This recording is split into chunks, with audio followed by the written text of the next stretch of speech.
मैं कहना चाहूँगा कि मेरे उस्ताद श्री मुरली वाला बहुत ही नेक दिल इंसान है और बहुत ही अच्छे व्यक्ति हैं। लेकिन कभी कभी क्या है कि आरोप प्रत्यारोप का दौर भी मनुष्य को झेलना पड़ता है। जिस कार्य के लिए मुझे पहचाना जाता है, मैं आपको यह नाग, जिसको कि भारतीय नाग कहते हैं, इसके आपको दर्शन कराऊंगा और इसकी खूबसूरती आप तक पहुंचाने की कोशिश करूंगा। अब देख सकते हो कितना सुंदर नाग का बच्चा। यह भारतीय उपमहाद्वीप में पाया जाता है। इसके अंदर नीरोटॉक्सिन नाम का बहुत ही घातक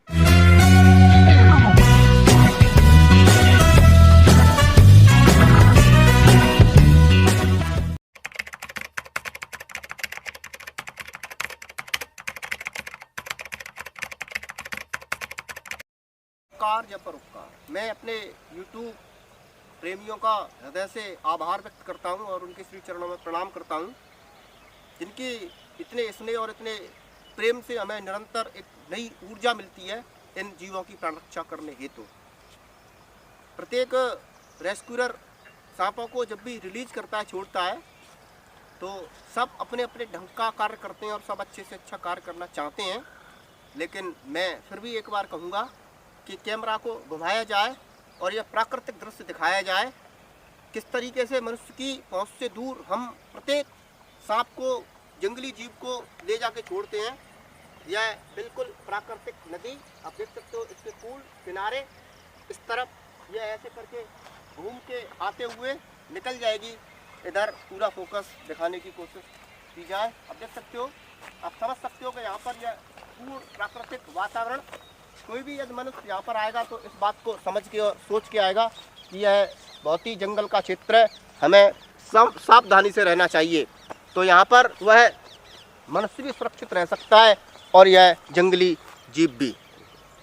अभी अभी हमने कल एक नाग, भारतीय नाग के बच्चे को एक घर से रेस्क्यू किया था, लेकिन मैं उसका वीडियो नहीं बना पाया क्योंकि संभव नहीं हो पाता है कि हम प्रत्येक वीडियो बना सकें, क्योंकि हमारे साथ हर समय कैमरामैन नहीं रहता है और इतनी व्यवस्था मैं अपने आदरणीय उस्ताद श्री मुरली वाला की तरह नहीं कर सकता हूँ। अभी मुझे अपने उस्ताद के नाम लेते ही उनका चेहरा, उनके प्रशंसक, उनकी वह बहुत ही मीठी लुभावनी लच्छेदार बातें और उनका किस तरीके से जीवों के प्रति प्रेम और किस तरीके से, कितने खतरनाक तरीके से जीवों की प्राण रक्षा करना, सब कुछ एक साथ जीवन में घूम जाता है। मैं अपने उस्ताद के श्री चरणों में प्रणाम करता हूँ, जिनकी कृपा के द्वारा मैंने ऐसे घातक जीवों के साथ एकीकार होना सीखा। मैं कहना चाहूँगा कि मेरे उस्ताद श्री मुरली वाला बहुत ही नेक दिल इंसान है और बहुत ही अच्छे व्यक्ति हैं। लेकिन कभी कभी क्या है कि आरोप प्रत्यारोप का दौर भी मनुष्य को झेलना पड़ता है। तो मेरे आदरणीय सर्प एक्सपर्ट बप्पी दा, आजकल आप निरंतर उनकी वीडियो में सुनते रहते होंगे किस तरीके से उंगलियां उठाई जा रही हैं। मेरे परम आदरणीय सर्प एक्सपर्ट रज्जाक अली जी, मेरे परम आदरणीय सर्प एक्सपर्ट यादव सर जी, मेरे परम आदरणीय सर्प एक्सपर्ट मुबारक अली जी, मेरे परम आदरणीय सर्प एक्सपर्ट सुरेश बाबा जी, तमाम ऐसे नाम हैं जिनको कि मैं अपना सर झुका के उनके श्री चरणों में प्रणाम करता हूँ। सब एक से एक बड़ी शख्सियत और सब एक से एक बड़े रेस्क्यूअर। तो मैं सारे जो भी रेस्क्यूअर हैं, जो भी सांपों की सेवा करते हैं या जो भी समाज में किसी भी तरीके की सेवा करता हो, उन सभी के श्री चरणों में प्रणाम। लेकिन मैं कहना चाहूँगा कि मेरे उस्ताद को लेकर आजकल बहुत ही अटकलें चलाई जा रही हैं और उनके बारे में न जाने क्या क्या बोला जा रहा है। मैं नहीं कह सकता हूं कि वह सच है या गलत, क्योंकि मैं उनसे बहुत ही दूर बैठा हुआ हूं। वह मेरे पास से लगभग 1000 किलोमीटर दूर हैं। हाँ, मैं कहना चाहूँगा उनके प्रशंसकों को कि कभी कभी क्या है कि मेरे उस्ताद श्री मुरली वाला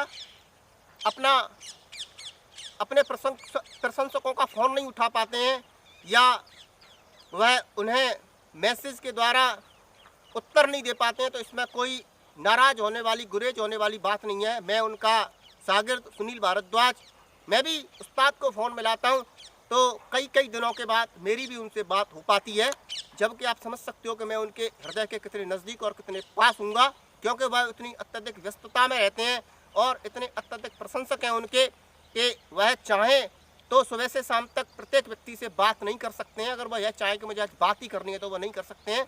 तो मैं उनके प्रशंसकों से कहना चाहूँगा कि कृपया कोई भी उनका प्रशंसक उनसे नाराज़ और गुस्सा ना हो, क्योंकि उनका किरदार इस ज़मीन पर इतना बड़ा है कि उनके अंदर कमी निकालना मुझे नहीं लगता है कि कोई बहुत बड़ी। कहना चाहूँगा कि मेरे उस्ताद के प्रशंसक, मेरे उस्ताद के अजीज प्रशंसक, उनके श्री चरणों में भी प्रणाम करता हूँ मैं। तो कभी कभी ऐसा होता है कि उस्ताद आपके फ़ोन को नहीं उठा पाते हैं या आपके एक दो सांप की सेवा देने आपके पास तक नहीं आ पाते हैं, तो कृपया हमें कॉल की जा सकती है। मैं कह सकता हूं कि मैं उस्ताद तो नहीं हूं और उस्ताद की तरह हो सकता है कि आपके दिल को न छू सकूं, लेकिन हाँ, प्राण रक्षा में मुझे पूर्ण प्रयोग किया जा सकता है। इसीलिए मेरे उस्ताद ने अपने 2 हाथों की जगह 4 हाथ कर दिए हैं।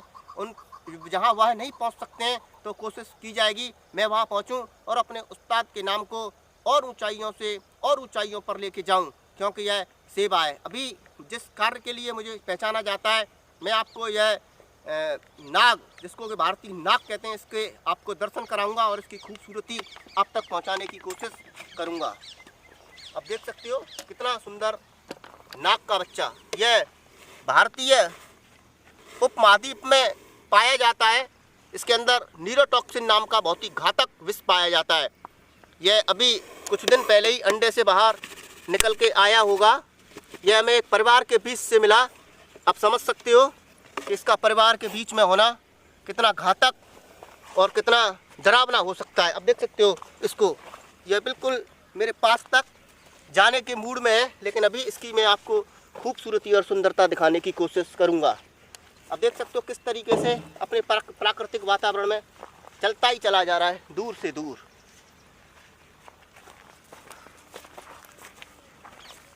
हम इसको आपको दिखाने की कोशिश करेंगे।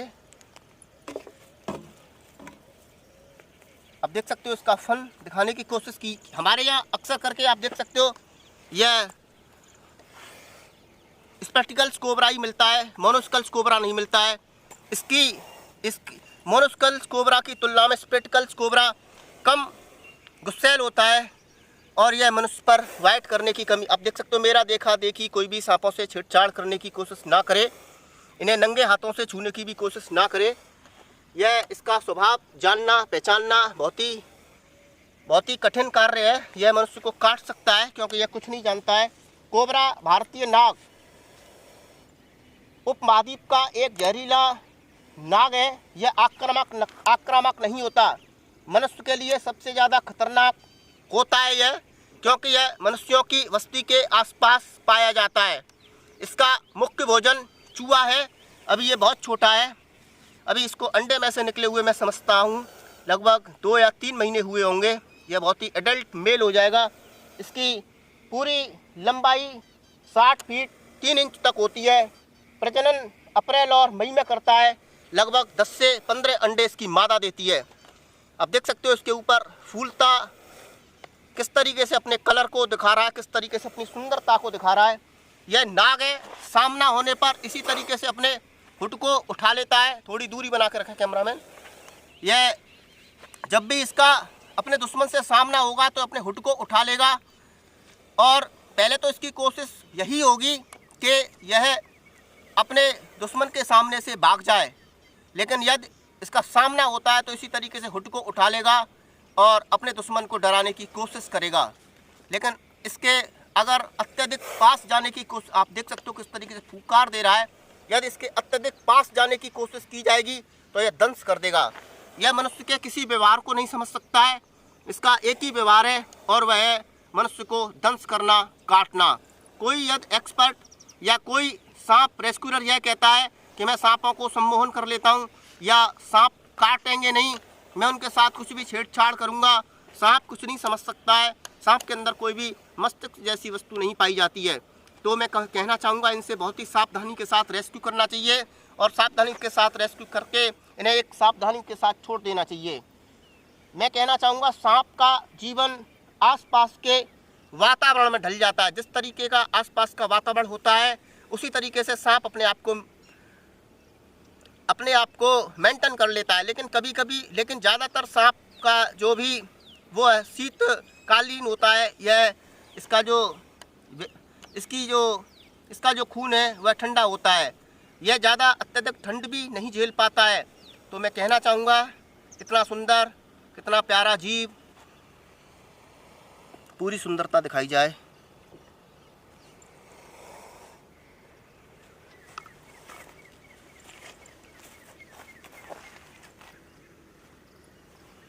जाने देते हैं हम इसको, ये जा सकता है, पूर्ण रूप से आज़ाद है।